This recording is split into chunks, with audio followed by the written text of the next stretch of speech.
रुक रहे और जिनके पास हो गए उनको चेक्स मिलने में बहुत सारी दिक्कतों का सामना करना पड़ रहा है अध्यक्षा। कुछ केसेस तो ऐसे सामने आ रहे हैं अध्यक्षा, शादी होने के बाद में 2 बच्चे पैदा होने के बाद में बेचारी चेक लेने के लिए आ रही है। ऐसे भी ज़्यादा से ज़्यादा केसेस सामने आ रहे हैं अध्यक्षा। मेरे पास हुआ ना దగ్గర అయింది అందుకోసం చెప్తున్నా मेरे पास हुआ अध्यक्षा। साथ ही साथ अध्यक्षा एक पॉइंट ये भी है कि बहुत सारा इसमें स्कैम भी हो रहा है अध्यक्षा, कि जब कोई भी गरीब औरत इस स्कीम के प्रति, शादी मुबारक हो या कल्याण लक्ष्मी हो, इसके लिए स्कीम्स के लिए एप्लीकेशन लगाती है, मी व सेवा से लेकर एमआर ऑफिस तक उनके हाथ में चेक आने तक भी उनको कई पैसे देने पड़ रहे अध्यक्षा, और ये चल रहा है अध्यक्षा। इसके लिए अध्यक्षा ने आपको बाद में आपको मौका मिलेगा, आपके हाथ में माइक रहेगा। मेरा जो वर्जन है मुझे रखने दीजिए प्लीज। मेरा जो देखो, आप लोग स्कैम कर रहे, ये नहीं बोल रहा हूं मैं, मेरी बात पे आप ध्यान दीजिए, मेरे बात पे आप ध्यान दीजिए कि मैं क्या बोलना चाह रहा हूं अध्यक्षा। बीच में कई ऐसे ब्रोकर जो डिपार्टमेंट के नहीं है अध्यक्षा, जो टोटली डिपार्टमेंट के नहीं है, అంటే మీకు అర్థం కాకపోతే నేను తెలుగులో చెప్తా అధ్యక్ష, మధ్యలో కొంతమంది నిలబడి మేము మీకు ఇప్పిస్తాం చెక్, షాదీ ముబారక్ కానీ కళ్యాణ లక్ష్మి కానీ, దాంట్లో పైసలు గుంజుకుంటున్నారు। నేను అది చెప్తున్నా, మీరు అర్థం చేసుకోండి। మా దగ్గర జరుగుతుంది, మీ ఎమ్మెల్యేస్తో అడగండి జరుగుతుందా లేదా అని, మీ ఎమ్మెల్యేస్తో అడగండి, ఎక్కువ శాతం జరుగుతుంది అధ్యక్ష గౌరవ ముఖ్యమంత్రి గారు, చిన్న విషయం ఏంటంటే ఈ కళ్యాణ లక్ష్మి స్కీమ్ ప్రారంభించినప్పుడు నాకే రిపోర్ట్ వచ్చింది, కొంతమంది అక్కడక్కడ లంచాలు తీసుకుంటున్నారు। అప్పుడు 51,000 ఉండే అధ్యక్ష। నాకు దగ్గర మిత్రుడు ఒక ఆయన, ఆ ఇంట్లో ఒక సర్వెంట్ పనిచేస్తారు, ఒక లంబాడి పిల్లవాడు। పెళ్ళి అయింది, ఎంత వచ్చింది అంటే 51,000 ఇచ్చారు, కానీ నాకు 40,000 ఇచ్చింది సార్, 11,000 పట్టుకొని అని చెప్పి ఆయన వచ్చి నాకు చెప్పింది, అన్నకు ఇంత మంచి పథకం ఇది ఇట్లా జరుగుతుందంటే, నేను లెజిస్లేచర్ పార్టీ మీటింగ్ పిలిచి ఇది నిజమేనా అంటే, కొంతవరకు మేము కూడా వింటున్నాం సార్, బాధ అవుతున్నాను, కొంతమంది ఎమ్మెల్యేలు మా వాళ్ళు కూడా చెప్పారు। మరి ఎట్లా దీనికంటే ఎమ్మెల్యే గారు సూపర్వైజన్లో పెడితే డెఫినెట్గా భయం ఉంటుంది, భక్తి ఉంటుంది, చెక్ కూడా ఎమ్మెల్యే గారితో ఇప్పించినట్టయితే, శాంక్షన్ కూడా ఎమ్మెల్యే సంతకం పెట్టింది రాదు అధ్యక్ష, కరెక్ట్ ఏదండి? ఎమ్మెల్యే గారి సంతకం అంటే అప్పుడు ఏంటంటే ఎమ్మెల్యే గారికి నెట్వర్క్ ఉంటుంది అధ్యక్ష। ఎమ్మెల్యే గారికి పిల్లల కోళ్ళగా పొద్దున్న లేస్తే ప్రతి గ్రామం, ప్రతి సర్పంచ్, ప్రతి బూత్లో సంబంధం ఉంటుంది ఎమ్మెల్యే గారికి। ఒక సెకండ్లో ఫోన్ చేసి ఏమి కరెక్ట్ అనేది ఏమైనా ఆయనకు డౌట్ వస్తే ఒకవేళ చేయగలుగుతాడు। ఇంతకు మించిన చెక్ అయితే మన దగ్గర లేదు అధ్యక్ష। నేను రాజాసింగ్ గారికి నా విజ్ఞప్తి ఏంటంటే, మీరే ఎమ్మెల్యే, మీకు సర్వాధికారాలు ఉన్నాయి దాంట్లో, అట్లా జరుగుతుందంటే గవర్నమెంట్ కంటే మీకే ఎక్కువ దాన్ని అవమానం, ఒక రకంగా చెప్పానంటే అట్లా జరగనీయద్దు అంటే మీరంటే అక్కడ భయం లేదని అర్థమవుతుంది ఇప్పుడు। కాబట్టి మీరు అందుకే ఎమ్మెల్యేలు అందరూ గడబడి చేస్తారు, అది సీఎం ఎమ్మెల్యే అనుకుని తీసేయగలరని వాళ్ళు భయపడతారు। అట్లా లేదు, వాస్తవంగా ఎమ్మెల్యేల ఆధ్వర్యంలోకి వచ్చిన తర్వాత ఈ రోజు వరకు ఫస్ట్ టైం వింటున్నాను నేను మీరు చెప్పేది, ఎక్కడి నుంచి కూడా షికాయత్ అయితే రాలేదు అధ్యక్ష। చెప్పారు కాబట్టి చీఫ్ సెక్రటరీ గారు కూడా వింటున్నారు, వారు చెప్పే మాటలు, ఫైనాన్స్ సెక్రటరీ గారు కూడా వింటున్నారు। దాన్ని 100% అటువంటి తప్పు జరిగితే మాట తప్పకుండా తొలగిస్తాం, అటువంటి నివారణ కూడా లేకుండా చేస్తాం, డిలే కూడా లేకుండా చేస్తామని వారికి చెప్తాను। నాంపల్లి కానీ ఆసిఫ్ నగర్ కానీ ఆ ఎంఆర్ ఆఫీస్ కాడ మీరు దృష్టి పెట్టండి అధ్యక్ష, మీకే అర్థమైపోతుంది జరుగుతుంది, అందుకోసం మీ దృష్టికి తీసుకుని రావాలి, ఆ ఉద్దేశంతోనే నేను చెప్పిన, మిగతా నాకు ఏం ఉద్దేశం లేదు అధ్యక్ష। అధ్యక్ష,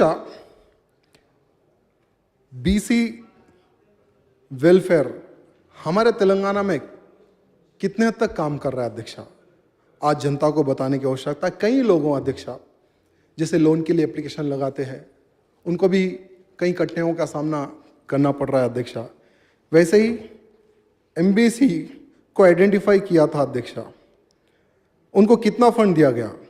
इससे पहले उनको 500 करोड़ रुपए फंड दिया गया था, उसके बाद में उसको रोक दिया गया। एमबीसी की लिस्ट भी आइडेंटिफाई करे थे, फिर उसका क्या हुआ ये भी अभी तक पता नहीं अध्यक्षा। उसी अनुसार से अध्यक्षा बीसी फेडरेशन का भी क्या हुआ, आज मुझे पता नहीं तो जनता को क्या पता होगा, ये भी बताने की आज आवश्यकता है अध्यक्षा। SC ST कॉरपोरेशन सब्सिडी देने में भी देरी हो रही है अध्यक्ष।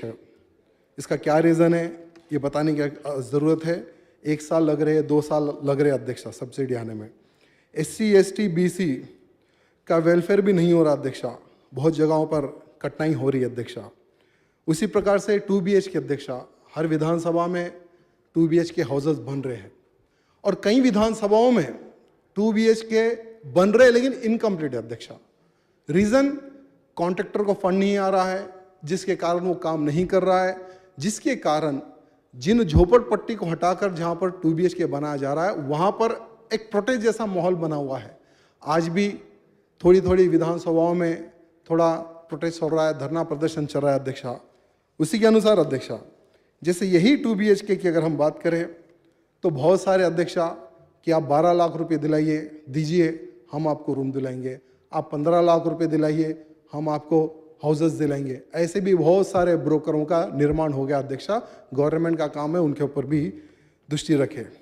साथ ही साथ अध्यक्षा, मैं सरकार से कुछ पूछना चाहूँगा। 2016 दिसंबर 31 के दिन प्रधानमंत्री द्वारा मातृ वंदना योजना को शुरू किया गया अध्यक्षा। ये योजना तेलंगाना में भी अमल में आई है क्या? साथ ही साथ चाइल्ड वेलफेयर और फैमिली वेलफेयर के लिए भी केंद्र सरकार द्वारा कितने हमारे तेलंगाना को फंड आया है अध्यक्षा?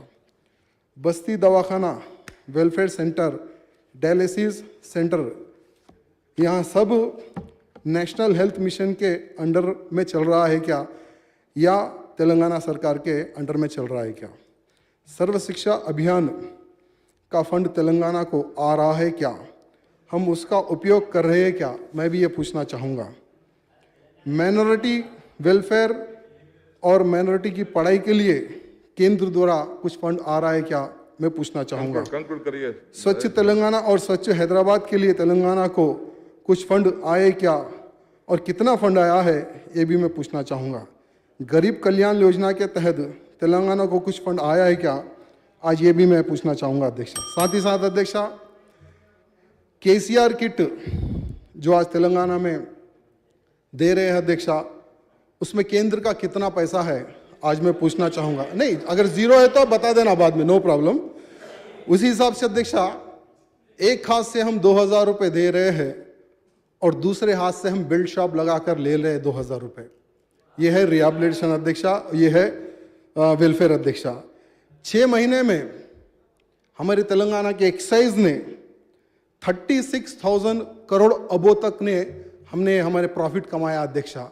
ये तेलंगाना का वेलफेयर है अध्यक्षा। वैसे ही अध्यक्षा में हमारे मुख्यमंत्री जी उपस्थित है, जोर से बात अगर हम करें, अगर मुख्यमंत्री जी सुनते हैं तो हम भी जोर से बात कर सकते हैं अध्यक्षा। जैसे आज मुख्यमंत्री जी, उनके जो दोस्त है उनकी बातें बहुत अमल करते हैं अध्यक्षा। हम 7 साल से हमारे धुलपेट के लिए हम बात कर रहे हैं अध्यक्षा, वो भी BC में आते, उनका वेलफेयर के लिए कुछ नहीं हुआ अध्यक्षा। मुख्यमंत्री जी ने कई बार कहा है, आज यहाँ तक आ गया इसलिए हमें बोलना पड़ रहा है। 7 साल हो गए अध्यक्षा। हमारे लोग पूछ रहे सिर्फ टाइम पास के लिए जाते हो क्या असेंबली में, ये क्वेश्चन भी आ रहा है अध्यक्षा। उसी प्रकार से अध्यक्षा, आज ये बहुत ज़रूरी है, अगर उनके लिए अगर हम आज नहीं सोचेंगे कल बहुत ही भयंकर रहेगा अध्यक्षा, ये उनके लिए। धन्यवाद। गौरव मुख्यमंत्री गाరు। అధ్యక్ష, రాజేష్ సింగ్ గారు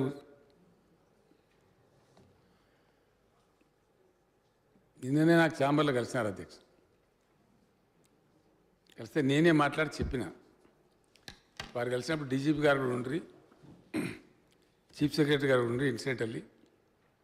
ఇది తప్పకుండా ఏదైనా ఆలోచన చెయ్యాలి గుల్పేట విషయంలో అని చెప్పినాం అధ్యక్ష. త్వరలోపలే నాకు తెలిసి సమగ్ర కార్యాచరణ, అక్కడున్న ఆ సోషల్ స్టిగ్మా మనకు మంచిది కాదు.